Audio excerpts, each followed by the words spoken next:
ସତୀ ସୀତା ମୋର ଆଦର୍ଶ। ତାଙ୍କ ଜୀବନର କାହାଣୀ ପଢ଼ି ମୁଁ ତାଙ୍କୁ ଭକ୍ତି କରିଛି, ଭଲ ପାଇଛି, ପୁଣି ତାଙ୍କ ଲୁହରେ ଲୁହ ମିଶାଇଛି। ମାତ୍ର ତାଙ୍କ ସଙ୍ଗେ ମୁଁ ନିଜକୁ କାହିଁକି ବା ତୁଳନା କରୁଛି? ମୁଁ ତ ତାଙ୍କ ଭଳି ଅନ୍ୟାୟ ଦୋଷାରୋପକୁ ମୁଣ୍ଡପାତି ସହିପାରିବିନି। ତାଙ୍କ ଭଳି ନୀରବ ଯନ୍ତ୍ରଣାରେ ମୁଁ ଜଳି ଜଳି ବଞ୍ଚିପାରିବିନି। ସ୍ୱାମୀଙ୍କ ଦ୍ୱାରା ବିତାଡ଼ିତା ହୋଇ ମୁଁ ତ ଦେହ ଧରି ରହିବିନି। ସେ ମହିୟସୀ ନାରୀ, ସେ ରଘୁକୁଳ ତିଳକ ରାମଚନ୍ଦ୍ରଙ୍କର ପ୍ରାଣପ୍ରିୟା ଜାନକୀ, ଆଉ ମୁଁ ପାଞ୍ଚଳ ରାଜକନ୍ୟା ଯାଜ୍ଞସେନୀ। ମୋର ସ୍ୱାମୀ କେହି ଅଛନ୍ତି କି ନା ମୁଁ ଜାଣେନି। ତାଙ୍କ ଜୀବନର ପ୍ରତିଟି କଥା ମୋ ଜୀବନ କିପରି ଘଟନ୍ତା। ମୁଁ ନିରାଶ ହୋଇ ମନ୍ଦିରକୁ ଫେରୁଥାଏ ଏବଂ ଅସ୍ଥାୟୀ ନେତ୍ରରେ ଚାରିଆଡ଼କୁ ଚାହୁଁଥାଏ। ପାଞ୍ଚଳର ପଥେ ପଥେ ଆନନ୍ଦ ଝରଣା ଝରି ପଡ଼ୁଥାଏ। ରାଜା, ମହାରାଜା ଏବଂ ସମ୍ଭ୍ରାନ୍ତ ଅତିଥିମାନେ ସମସ୍ତେ ଆସି ପହଞ୍ଚି ସାରିଛନ୍ତି। ସେମାନଙ୍କ ଭିତରେ ପାଣ୍ଡବ ପାଞ୍ଚ ଭାଇ ନାହାନ୍ତି। ଆଉ କେହି ଅତିଥି ଆସିବା ବାକି ନାହିଁ। ପାଣ୍ଡବମାନଙ୍କର ଅବସ୍ଥାନ ନିମନ୍ତେ ନିର୍ମିତ ସବୁଠାରୁ ସୁନ୍ଦର ଏବଂ ଆଡ଼ମ୍ବରପୂର୍ଣ୍ଣ ଅତିଥି ଭବନ ଏବେ ବି ଶୂନ୍ୟ ପଡ଼ିଛି। ପାଣ୍ଡବମାନେ ଯଦି ବଞ୍ଚିଥାନ୍ତେ ତେବେ ବର୍ତ୍ତମାନ ସୁଦ୍ଧା ସେମାନେ ଆସି ପହଞ୍ଚି ସାରନ୍ତେଣି। ପୂର୍ବାହ୍ନରେ ସ୍ୱୟଂବର ସଭା ଅନୁଷ୍ଠିତ ହେବ।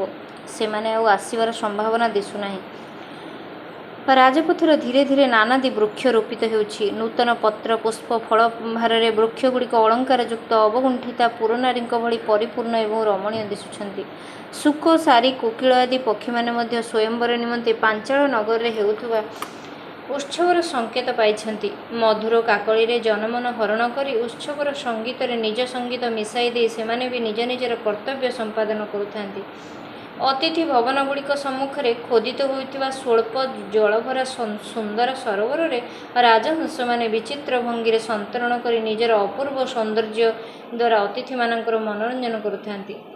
ଆକାଶ ମେଘଶୂନ୍ୟ ହେଲେ ମଧ୍ୟ ମୟୂରମାନେ ନୃତ୍ୟ କରୁଥାନ୍ତି ଓ ବିଭିନ୍ନ ସ୍ଥାନରେ ଚାଲିଥିବା ନୃତ୍ୟ ଗୀତରେ ଅଂଶଗ୍ରହଣ କରୁଥିବା ନର୍ତ୍ତୀ ଓ ନର୍ତ୍ତକୀମାନଙ୍କ ସହ ପ୍ରତିଯୋଗିତାରେ ମଗ୍ନ ହୋଇଯାଇଥାନ୍ତି।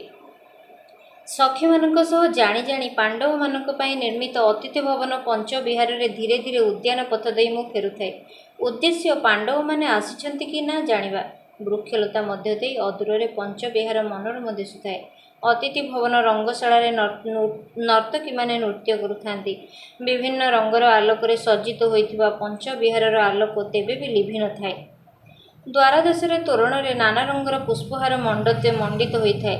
ସୁନ୍ଦରୀ ନାରୀମାନେ ଅତିଥିଙ୍କୁ ସ୍ୱାଗତ ଜଣାଇବା ନିମନ୍ତେ ସୁବର୍ଣ୍ଣ ଥାଳିରେ ପୁଷ୍ପହାରମାନ ଧରି ଅପେକ୍ଷା କରିଥାନ୍ତି। ଯେକୌଣସି ସମୟରେ ପାଣ୍ଡବମାନେ ଆସି ପହଞ୍ଚି ଯାଇପାରନ୍ତି।